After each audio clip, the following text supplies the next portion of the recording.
টাকা হইলে বাবা সব চলে। এটাই সোনার বাংলাদেশ। নাউজুবিল্লাহ, ওটাকে আমি সোনার বাংলাদেশ ভুলেও বলি না, ওটা কেমিক্যালের বাংলাদেশ না, সোনার বাংলাদেশ হবে কোথা থেকে? যেই দেশের আইন ঠিক নয়, যেই দেশের আদালতে ঘুষ চলে, যেই দেশের আদালতে টাকা চলে, পয়সা চলে, সুপারিশ চলে, সেই দেশ সোনার বাংলাদেশ হয় কিভাবে বলে?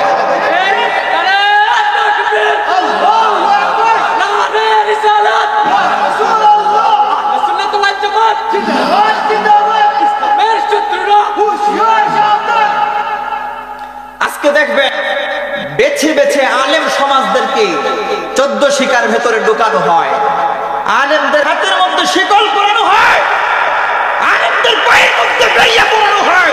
অথচ 95% মুসলমানের দেশ, এই দেশে নর্তকী, বেশ্যা, মহিলা, এই সমস্ত খারাপ মহিলা, জেনাপুর মহিলা, ওই সব মহিলাদেরকে হাত করা না পরিয়ে, বেরিয়ে না পরিয়ে, কত সুন্দর করে তাদেরকে মেহমানদারি করে, বউয়ের মতো আপ্যায়ন করে করে তাদেরকে কারাগারের মধ্যে ঢোকে। ঠিক কিনা বলেন?